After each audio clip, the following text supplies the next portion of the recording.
Hola, ¿cómo están? Vamos a iniciar esta última clase de las teorías relacionadas a la lingüística. Hemos visto la de Fernand de Saussure, a quien lo etiquetamos o lo nombramos como el padre de la lingüística moderna.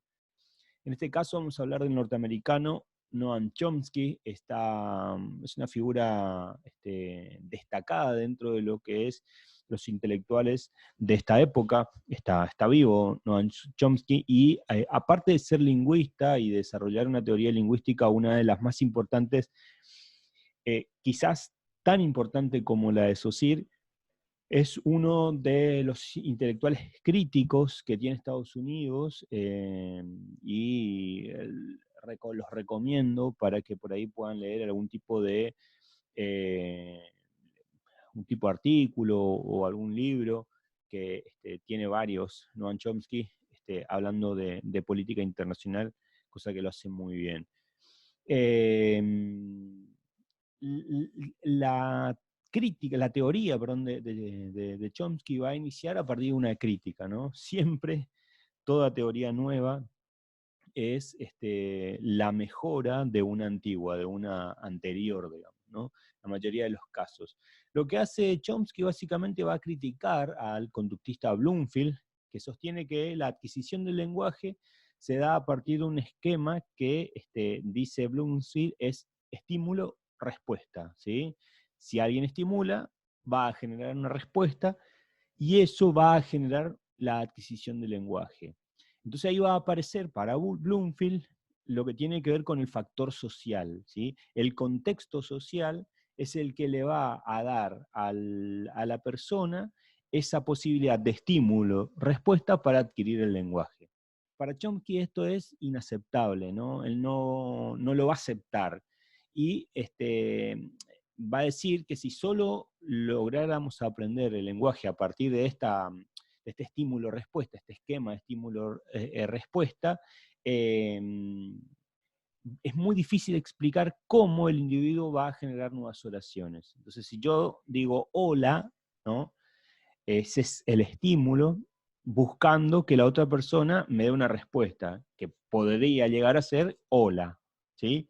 Entonces, esa es lo que él ve de negativo, digamos, ¿no? Si solamente es estímulo, respuesta, hola, hola, no hay una forma de explicar cómo el ser humano va generando nuevas oraciones. Ojo, no lo descarta, ¿no? Descarta completamente la teoría de Bloomfield, sino que él lo que va a hacer es tomar esa teoría y va a sumar cosas, que ahora vamos a ver qué cosas suma, o sea, qué aspectos suma para encontrar una explicación un poco más aceptable, dice él, ¿no? Va a decir que la base de su teoría es la facultad que tiene el hombre para adquirir el lenguaje, ¿no? Es un atributo, una cualidad que va a definir a la especie, va a decir él. ¿Qué significa esto? El hombre nace con esa capacidad de adquirir el lenguaje y que ese factor social, que sí él no lo va a negar, o sea, es un factor puramente importante, es el que va a permitir que el hombre desarrolle esa capacidad que ya la tiene, básicamente, ¿no? Eso es lo que va a decir Saussure. Los invito a ver este video, es muy cortito, como modo de introducirnos a la teoría de Chomsky.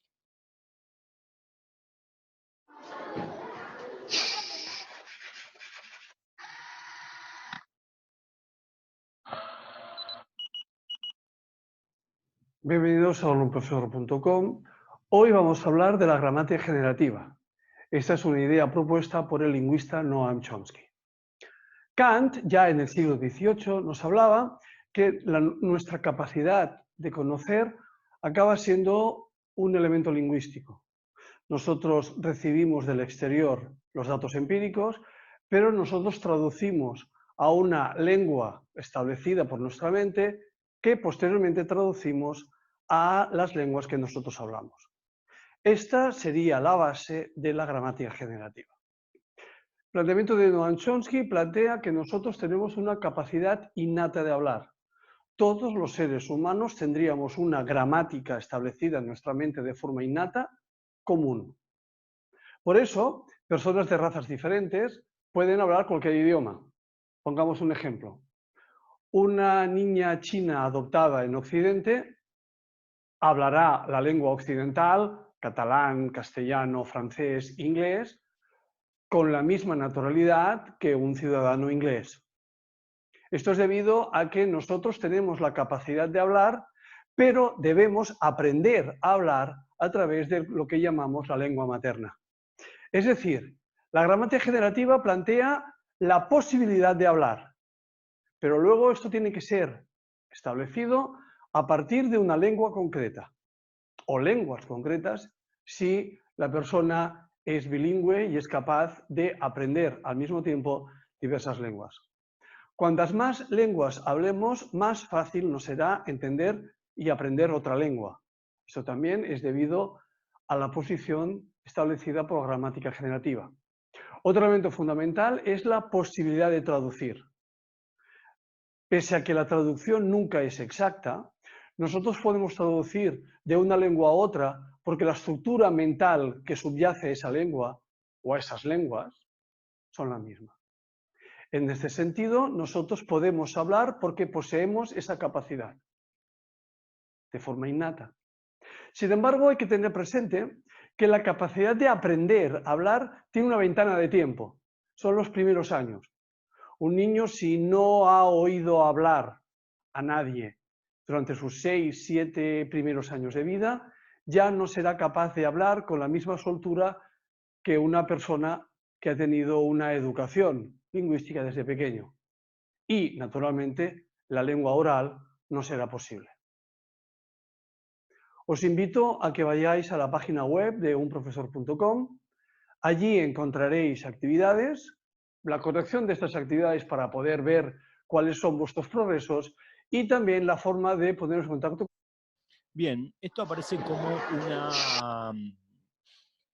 una idea básica de lo que es esto que Chomsky denomina como la gramática generativa. Después más adelante vamos a ver que esto va a denominarse innatismo, ¿no? Es algo innato, que significa que es innato que voy a nacer con eso, es una condición humana, el lenguaje, la capacidad de adquirir el lenguaje es una condición humana, y es lo que va a plantear. Chomsky va a dividir, digamos, su teoría, su estudio, en 3 etapas, ¿sí? Una primera etapa que va a aparecer en el año 1957, que se va a llamar estructuras sintácticas, y él va a plantear o va a proponer 3 modelos de estructura. Una, la teoría de comunicación, la regla de estructura de frase y el modelo transformacional, ¿sí? Dentro de estas 3 teorías, de estos 3 modelos de estructuras, él va a ubicarse en lo que se llama el modelo transformacional. ¿Qué significa el modelo transformacional o qué es? Básicamente es la gramática de la lengua, ¿no? Esa ciencia que estudia cómo está organizada la lengua para mejorar su uso. Básicamente de eso se va a tratar.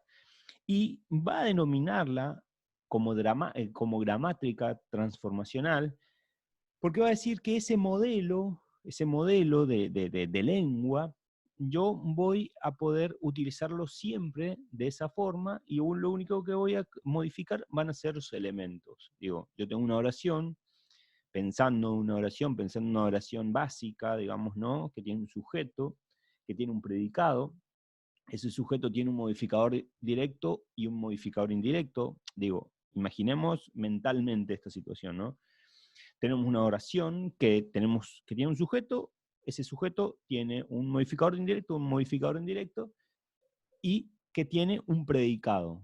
El núcleo del predicado es un verbo, lógicamente, y está acompañado, imaginemos, ¿no?, por un circunstancial del lugar. Entonces, esa va a ser mi estructura. Si yo modifico las palabras, digo, si el núcleo de mi sujeto es él, o sea, es el modificador directo de ese núcleo es él, y lo reemplazo por la, en vez de decir el auto, digo la casa, el modelo va a ser el mismo. Lo único que van a cambiar son las palabras. ¿Sí? Entonces va a decir que esa lengua, Saussure va a analizar esto, y en esto va a coincidir de alguna u otra forma con Saussure, es un conjunto finito y al mismo tiempo infinito de oraciones. ¿Por qué cree que es finito e infinito? Primero va a pensar que es finito porque una persona puede pensar o generar un número finito de oraciones, ¿sí?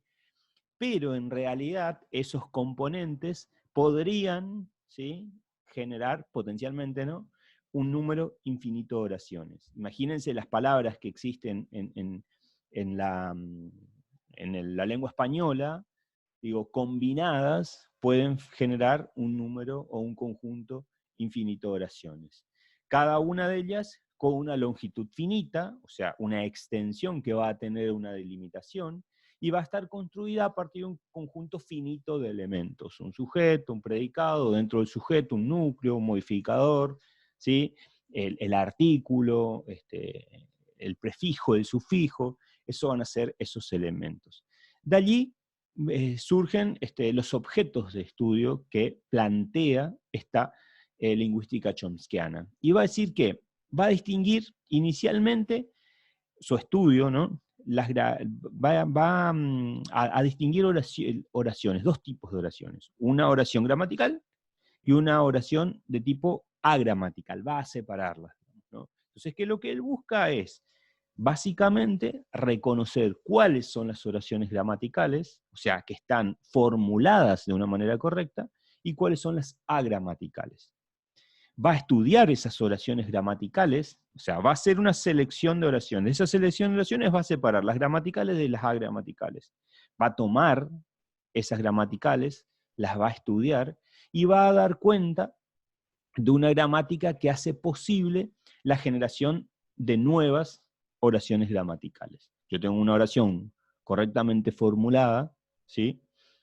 Entonces, sobre esa ¿qué va a decir Saussure? Bueno, esta oración está formulada correctamente, es una oración gramatical. Entonces, ¿cuál es la estructura que tiene esa oración? Repito, tiene un sujeto, tiene un predicado. Entonces, si yo logro identificar esa estructura, puedo reemplazar con nuevos elementos y puedo hacer nuevas oraciones de tipo gramaticales. ¿Cuál es la clave de la gramaticalidad de Chomsky? Va a decir que los hablantes de una lengua poseen un conocimiento intuitivo de esas oraciones, ¿sí?, gramaticales de su lengua. ¿Qué significa que es intuitivo? Que yo, sin saber, pensemos en una criatura de 2 años, 3 años, que está aprendiendo a hablar, o que está adquiriendo el lenguaje, y que no sabe qué es un sujeto, qué es un predicado, cómo se conjuga un verbo irregular, pero generalmente utiliza correctamente las oraciones, ¿sí? Por ejemplo, para nombrar a alguien que es del sexo femenino, va a decir ella; para nombrar a alguien del sexo masculino, va a decir él, ¿sí? Entonces, eso es la intuición para Chomsky, ¿sí? Y es algo que tenemos innato. Entonces, esa intuición va a llevar al individuo a generar oraciones de tipo, gramatical, digamos, ¿no? Eso es lo que va a plantear Chomsky. Cito 3 ejemplos. Primera oración dice: las descoloridas ideas. A ver si puedo volver a empezar. Los alegres estudiantes universitarios festejan ruidosamente. ¿Sí? La oración dice: los alegres estudiantes universitarios festejan ruidosamente. La pregunta ¿es una oración gramatical? ¿Tiene sentido la oración? Sí, es una oración gramatical. Sus elementos cumplen una función determinada dentro de esa oración, y esa función que cumplen es la función que le corresponde. Los es un modificador, ¿sí? Entonces está bien ubicado. Alegres, estudiantes, o sea, la oración está planteada de manera correcta. Vamos con la oración número 2. Dice: ideas furiosamente descoloridas las duermen verdes. ¿Sí? ¿Qué pasa con esa oración? ¿Es una oración gramatical o agramatical? Es una oración agramatical. Los elementos que forman la oración no ocupan el lugar que deberían ocupar. Entonces hace que se rompa el sentido y se transforma en una oración agramatical. Tomando estas dos oraciones sería muy sencillo ver qué es una oración gramatical y qué es una oración agramatical, siempre pensando como Chomsky, ¿sí? Vamos al tercer ejemplo. Dice, las descoloridas ideas verdes duermen furiosamente. ¿Qué tipo de oración es esta? ¿Sí? ¿Qué me responderían? ¿Es una oración gramatical o una oración agramatical? Para Chomsky, esta oración es una oración gramatical. ¿Por qué es gramatical? Porque los elementos cumplen la función que deben cumplir. El sujeto cumple, el núcleo del sujeto es un sustantivo, hay un verbo, ¿sí? Entonces, esa organización de la oración hace que, para Chomsky, sea una oración gramatical. ¿Pero qué problema tiene? No tiene sentido, no tiene coherencia, ¿sí? Y esa es una de las grandes críticas que recibe Chomsky, y él la reconoce, digamos, en su primera etapa de esta teoría. En su idea por separar entre oraciones correctas o incorrectas, entre oraciones gramaticales y agramaticales, se le va a escapar este tipo de oraciones, que tienen una estructura que está bien formulada, pero que no tiene coherencia. Esto es una pregunta del final. Va a pasar a lo que se llama estructura de frases, es otra de del planteamiento de esta parte de la teoría. La estructura de frases va a estar muy relacionada a esta cuestión intuitiva y esta cuestión de lo generativo que tiene la lengua y que tiene como capacidad del individuo. Va a plantear que existe una oración. Primero va a separar entre gramatical y agramatical. Bien, asume que es una oración gramatical. Luego va a empezar a desarmar esa oración, va a empezar a desglosarla, a dividirla, ¿sí?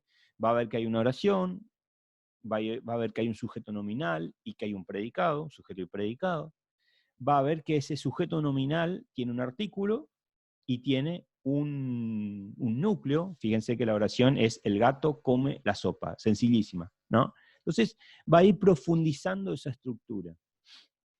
Va a haber un artículo, él, la, ¿sí? En este caso él.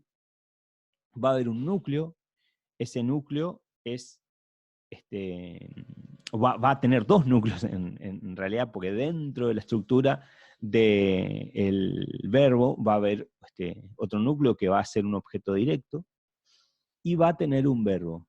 Esa estructura de frase, que es la que va a reconocer Chomsky dentro de una oración gramatical, es lo que le va a permitir a él, dice, en realidad al ser humano, le va a permitir generar nuevas oraciones gramaticales. Yo tomo esa estructura, ¿no? Oración, sujeto y predicado, cómo está armada, y puedo generar una igual con la misma estructura, pero diciendo otra cosa. Entonces, eso es lo que él va a reconocer como una oración de tipo gramatical. Entonces, ¿qué va a decir? Que la tarea de la lingüística va a ser, va a hacer producir oraciones de tipos gramaticales, ¿sí? Oraciones que estén formuladas de manera correcta dentro de una lengua. Entonces yo tomo dos, ¿sí? De ejemplo. Uno, el hijo, el hijo vino, ¿sí? Perfecto. Pero si yo juego, digamos, con la lengua, con la cuestión fonética, y digo el hijo vino, estoy diciendo, fonéticamente hablando, ¿no? La misma cosa o parecido, pero significando cosas distintas, ¿sí? Quizás esto sea uno de los problemas con los que se encontraba Chomsky dentro de esta cuestión gramatical. Son oraciones que son gramaticales, ambas, que fonéticamente son muy parecidas, pero que significan algo completamente distinto. Su segunda etapa, ya la primera en 1957, la segunda en 1965, va a denominarla aspectos de la teoría de la sintaxis. Esta va a ser su segunda etapa dentro de su teoría lingüística. se va a dar cuenta que se equivocó con las oraciones gramaticales y agramaticales, que le faltaba algo, y eso es lo que va ahora a tratar de remediar, de resolver con esta nueva etapa. Y va a plantear una teoría estándar, dice él. ¿Por qué dice estándar? Porque es una teoría que él pretende aplicar a todas las lenguas, ¿sí? Todas las lenguas tienen un cierto parecido, un cierto formato, una cierta estructura. Entonces, cualquier teoría de tipo lingüística podría, en realidad, su teoría lingüística podría ser aplicada a cualquier tipo de lengua. Y va a imponer un concepto o una idea degenerativa, ¿no? Una gramática o una teoría de una gramática generativa. ¿Qué significa generar? Significa crear, ¿sí? Crear algo nuevo, que puede ser como base de algo viejo. Entonces yo tengo como ser humano, inicialmente, la capacidad de adquisición del lenguaje. Voy a adquirir el lenguaje a partir de una influencia social que va a ser determinante, ¿sí? Más allá de que inicialmente Chomsky lo negaba, después va a asumir que sí, que va a ser determinante. Si no existe el contexto social que me enseñe a hablar, yo no voy a adquirir el lenguaje, por más que tenga la capacidad para hacerlo, y que a partir de esa adquisición del lenguaje voy a adquirir palabras, y con esas palabras voy a generar nuevas oraciones, voy a poder comunicar. Y va a hablar de la diferencia entre la competencia y la actuación, ¿sí? La competencia, la lengua, el sistema, la capacidad de un uso correcto, digamos, de esa lengua, y va a hablar de actuación, que es más o menos lo mismo que dice Saussure, ¿no? Ser una lengua y habla. La parole, la actuación, es el habla, ¿no? La puesta en uso de esa lengua. Luego va a cerrar su teoría, ya en 1980, con una tercera etapa, que se van a denominar principios y parámetros. Ya como para cerrar, va a explicar un concepto de competencia lingüística, de cómo adquiero esa competencia. La competencia es un saber, que lo adquiero, no es innato el saber. Tengo la capacidad, pero la competencia la debo adquirir, debo aprender, debo mejorarla. Va a plantear que los principios hacen referencia a las propiedades generales del lenguaje humano, van a ser abstractos y comunes a todas las lenguas, ¿sí? Esa idea que tenía él de una teoría que era aplicable a cualquier lengua, y va a estar relacionado porque él cree, y es correcto, digamos, a mi modo de ver, esta cuestión que tiene que ver con el innatismo, esa capacidad innata que tiene el ser humano, excepto situaciones extremas. Después, más adelante, en las unidades más adelante, seguramente vamos a ver patologías relacionadas a la adquisición del lenguaje, que lógicamente va a tirar por la borda esta cuestión innata, pero son situaciones que son extremas, ¿no? Un parámetro es el grado de la variación, que admite un universal lingüístico en cada una de sus relaciones particulares. Los valores concretos de cada parámetro en una lengua determinada se fijan en la infancia durante el proceso de adquisición. ¿Qué significa esto? Es lo mismo que decía el profesor en el video, la capacidad. Yo voy a nacer con esa capacidad, voy a tener esa capacidad innata, voy a desarrollar mi lengua, pero si hasta un determinado periodo no la adquiero. Para terminar, Chomsky va a decir que más allá de las diferencias que podrían llegar a tener algunas lenguas, por ahí si alguno tiene un cierto conocimiento de inglés, va a saber que en inglés el adjetivo se ubica antes del sustantivo y en el español generalmente se ubica después del sustantivo. Entonces esa variación no va a generar un problema de aplicación de su teoría, ¿sí? Básicamente es la idea que plantea Noam Chomsky. Sí, Saussure, me equivoqué, pero es Noam Chomsky en su teoría lingüística. Todo el material de Chomsky está dentro del manual del autor Hill, que está en los materiales dentro del Classroom. Esta es la última clase y la semana que viene, el viernes de la semana que viene, vamos a tener una evaluación. Preguntas muy cortitas que vamos a pasar con un formulario para que puedan tener una nota. Cualquier duda me escriben y en la semana nos reunimos antes del examen. Saludos a todos.